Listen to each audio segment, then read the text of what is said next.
अस्सलाम वालेकुम। आज मैं आप लोग को हुमैरा अहमद की नावल पीर कामिल का रिव्यू दूँगी कि ये मुझे कैसी लगी और इसमें क्या चीज़ें हैं। तो शुरू करते हैं। पीर कामिल बेसिकली 3 चीज़ों पे मबनी है: ईमान, मोहब्बत और ज़िंदगी की तब्दीली। और इसके 2 कैरेक्टर्स हैं, एक इमाम हाशिम और एक सलार सिकंदर, जिनकी ज़िंदगियाँ मुख्तलिफ़ हालात और गुमराही से हिदायत की तरफ सफ़र के ज़रिए आपस में जुड़ जाती हैं। इमामा हाशिम की अगर हम बात करें तो ये एक मेडिकल कॉलेज की तालिबा हैं, जो अपनी ख़ानदानी रवायात और अक़ीदे में तब्दीली की बाइस मुश्किलात का शिकार होकर घर छोड़ने पर मजबूर होती रहती हैं। और अगर हम दूसरे कैरेक्टर की बात करें तो वो है सलार सिकंदर। सलार सिकंदर एक इंतहाई ज़हीन लड़का है, लेकिन लापरवाह सा, जो अपनी ज़िंदगी के एक मोड़ पर खुद को गुनहगार महसूस करता है और फिर हकीकत की तलाश में लग जाता है। दोनों की ज़िंदगियाँ एक मुकाम पर आके मिलती हैं, जहाँ उनको उनका निकाह होता है और ये सफ़र उनकी दुनियावी मोहब्बत से इश्क़ हकीकी की तरफ ले जाता है। ये नॉवल हर इंसान को बदल देता है, और ना कि उस हर इंसान की असल ज़िंदगी पर भी असर डालता है नॉवल। और इस नॉवल में सलार की ज़हनी हालत का निचोड़ भी है। वो हर खुशी की इंतहा को छू कर भी खाली रह जाता है, क्योंकि उसके पास यकीन नहीं है, और यकीन सबसे बड़ी चीज़ होती है। और अगर हम बात करें इमामा की, तो इमामा का एक लफ्ज़ है, जो कि मुझे लगता है कि ये सब कुछ, इस सब का जवाब जो है, वो एक लफ्ज़ में छुपा हुआ है, और वो है जहन्नुम, जिसमें सारा जवाब छुपा है कि बगैर ईमान के हर रास्ता वहीं जाता है। अगर हम एक सीन की बात करें कि हुमैरा अहमद ने सलार सिकंदर और इमामा हाशिम की किरदारों में किस तरह फ़र्क किया है, तो अगर हम इस तरफ बात करें तो मेरे ख़्याल से ये ऐसे जैसे एक वो है जो कुछ पाकर भी खाली है, और दूसरी वो है जो सब कुछ खोकर भी भारी है। कि एक इंसान है जिसके पास सब कुछ है, लेकिन उसके पास कुछ नहीं है, और एक इंसान है जिसके पास कुछ भी नहीं है, लेकिन उसके पास सब कुछ है। अगर हम साइड कैरेक्टर्स की बात करें तो साइड कैरेक्टर्स में हमारे पास आते हैं जलाल अंसर।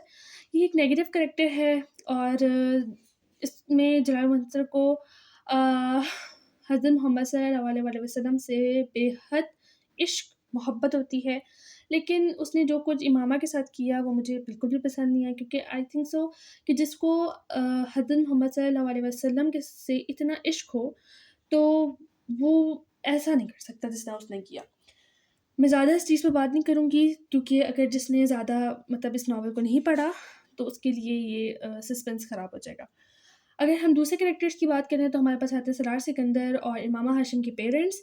और सलार सिकंदर के पेरेंट्स की अगर बात करें तो वो आई थिंक सो थोड़े बहुत सपोर्टिव हैं, लेकिन मुझे कहीं-कहीं जगह पे वो भी बिल्कुल भी नहीं पसंद आए, लेकिन कुछ-कुछ जगह पे बहुत ज़्यादा पसंद आए। लाइक सिकंदर उस्मान, मुझे बस एक जगह पे सिकंदर उस्मान बहुत नेगेटिव लगे हैं, और वो जगह है कि जब वो इमामा को बताते हैं कि सलार मर चुका है। तो अ, अगर हम दूसरे कैरेक्टर्स की बात करें तो हमारे पास इमामा हाशिम के पेरेंट्स आते हैं।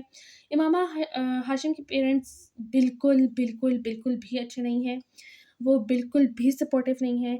आई थिंक सो पेरेंट्स को ऐसा होना चाहिए कि अगर आप अपनी ज़िंदगी में कोई बदलाव लाना चाहते हैं, अगर आप ज़िंदगी में कहीं कुछ अ, सब कुछ देख के भी कुछ चेंज करना चाहते हैं, तो मुझे लगता है कि आपके पेरेंट्स को आपको सपोर्ट करना चाहिए, और आपसे भी थोड़ा बहुत जिस चीज़ को आप बदलना चाहते हो, उस पे गौर व फ़िक्र करके आपकी हेल्प करना चाहिए, और खुद को भी बदलना चाहिए।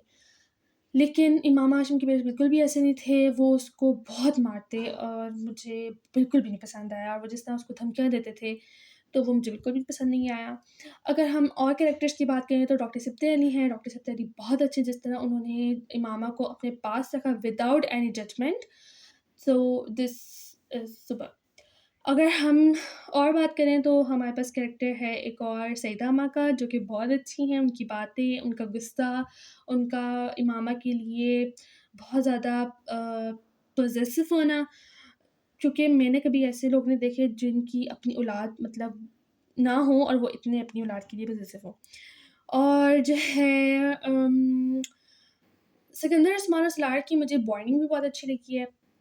تو ان مائی اوپینین مجھے لگتا ہے کہ اس ناول کو ہر کسی کو پڑھنا چاہیے، ہر کسی کو پڑھنا چاہیے جس نے سیدھے راستے پہ چلنا ہے، جس نے اپنے آپ کو بدلنا ہے. مجھے لگتا ہے یہ سب کچھ اس ناول میں موجود ہے. اور سلار سکندر کا کریکٹر تھا وہ اچھا تھا، بہت اچھا تھا. لیکن اس میں کچھ سینس تھے جو مجھے سلار شروع میں بالکل بھی اچھا نہیں لگا. جس طرح کا مطلب وہ ایون تو اس نے نکاح بھی ایک ایڈونچر ہی لکھ کیا، لیکن وہ اینڈ پہ بہت اچھا ہو گیا تھا. جس طرح اس نے قرآن حفظ کیا، نمازیں پڑھیں اور عبادت کرتا تھا، تو وہ بہت ڈاکٹر سبطی علی کے لیکچرس دیتا تھا وہ بھی. اور مجھے وہ بھی بہت اچھا لگا جب وہ دعا مانگ رہا تھا کہ میں تجھ سے نیک عورتوں میں سے ایک نیک عورت مانگتا ہوں. وہ دعا بہت بہت بہت اچھی تھی. اور اگر ہم بات کریں وہ جب اس کو پتہ ہوتا ہے، جب وہ آمنہ سے ملنے جا رہا تھا، اس کو وہاں جا کے پتہ چلتا ہے کہ وہ امامہ ہے، اور وہ سین بہت اچھا ہوتا ہے. اور پھر وہ لاسٹ سین کچن میں جو ہوتا ہے ان دونوں کا، وہ بھی بہت خوبصورت پورٹریٹ کیا ہوا ہے. اور جو فرسٹ سین ہوتا ہے جویریہ اور امامہ کی گاسپس ہوتی ہیں، وہ بھی بہت اچھی گاسپس ہوتی ہیں. اور فرقان بھی بہت اچھا ہوتا ہے بھائی، کیونکہ وہ جس طرح اس نے ڈاکٹر سبطی علی سے سلار کو ملوایا وغیرہ.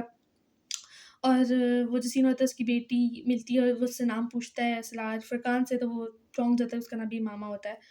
اور میں یہ کہوں گی کہ یہ ناول سب پڑھیں. اور مجھے لگتا ہے یہ بہت فیمس ناول ہے عمیرہ احمد کی، اور یہ سب نہیں پڑھی ہوگی، لیکن جن لوگوں نے نہیں پڑھی میں ان کو ریکمینڈ کروں گی یہ ضرور ضرور ضرور پڑھیں، کیونکہ اس سے آپ کی زندگی بھی بدل سکتی ہے، آپ کا پوائنٹ آف ویو بھی بدل سکتا ہے. اور اس میں ایک سوال کا جواب بھی ہے کہ آپ کی زندگی کا مقصد کیا ہے. اگر آپ چاہتے ہیں کہ آپ دیکھیں گے آپ کی زندگی کا مقصد کیا ہے، تو آپ کو یہ ناول ضرور پڑھنی چاہیے. اور بس یہ ریویو ہے کہ ضرور پڑھیں، اور جن لوگوں نے نہیں پڑھی وہ پڑھ کر اپنے ریویو شیئر کریں، اور جنہوں نے پڑھی ہے وہ کمنٹس میں اپنے ریویو شیئر کریں.